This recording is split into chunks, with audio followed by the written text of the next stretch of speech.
Assalamualaikum warahmatullahi wabarakatuh. Bismillahirrahmanirrahim. Alhamdulillahirabbil alamin. Assalatu wassalamu ala asrofil anbiya wal mursalin sayyidina Muhammadin wa ala alihi wa sahbihi ajmain. Amma ba'du.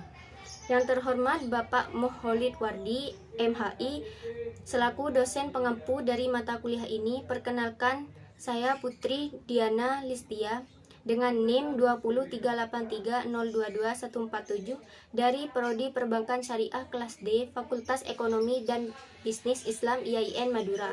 Di sini saya akan menyampaikan akhlak terhadap saudara.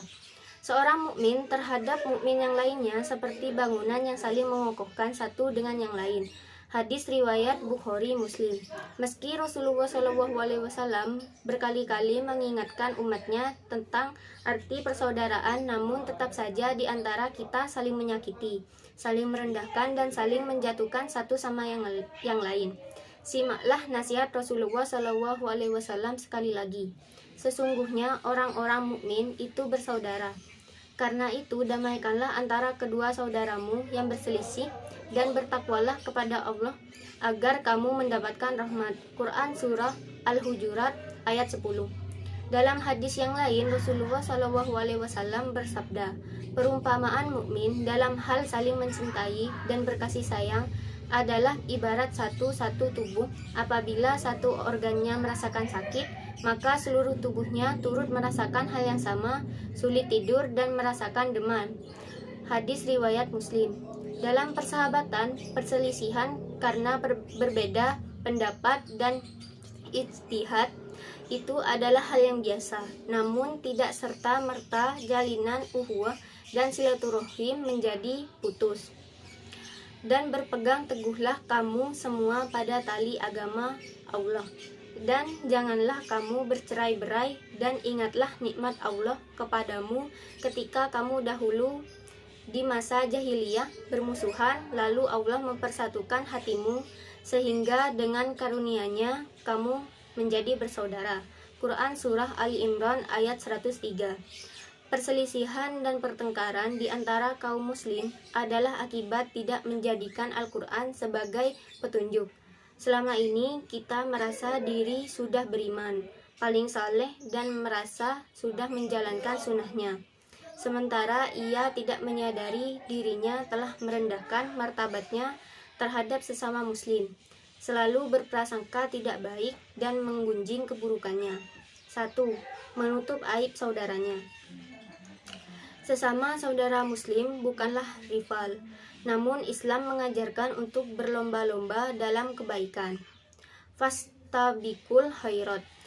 Ketika persaingan itu terjadi, acap kali kita menebar celah dan cacat saudaranya, kerap berprasangka hingga berbetik keinginan untuk menghancurkan kredibilitasnya. Sesungguhnya itu perbuatan zalim.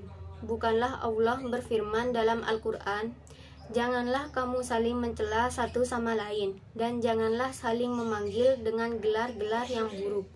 Seburuk-buruknya panggilan adalah panggilan yang buruk atau fasik setelah beriman.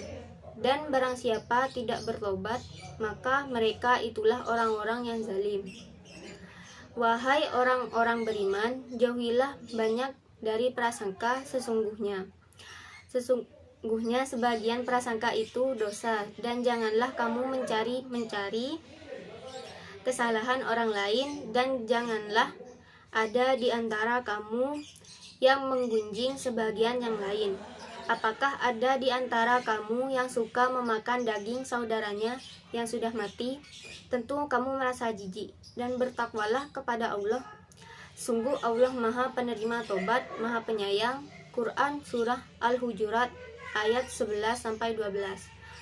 Sebagai muslim, seharusnya kita menutup segala aibnya di masa lalu. Barang siapa menghilangkan kesusahan seorang muslim, niscaya Allah akan menghilangkan satu kesusahannya di hari kiamat. Barang siapa menutup aib seorang muslim, niscaya Allah akan menutup aibnya di hari kiamat. Allah selalu menolong seseorang hamba selama dia menolong saudaranya. Hadis riwayat Muslim. Orang yang menutup aib saudaranya akan dijamin masuk surga.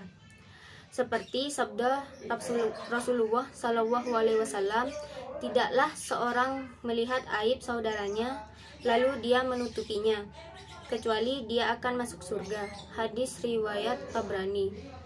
2. Hak dan kewajiban Muslim. Sungguh sangat disayangkan jika sesama Muslim tidak menegur saudaranya ketika terlihat perselisihan. Di antara mereka merasa gengsi jika menegur lebih dulu. Padahal ukuran seorang yang bertakwa adalah ketika ia menjadi orang yang pertama kali menyapa dan memberi salam kepada saudaranya, bukan saling berpaling.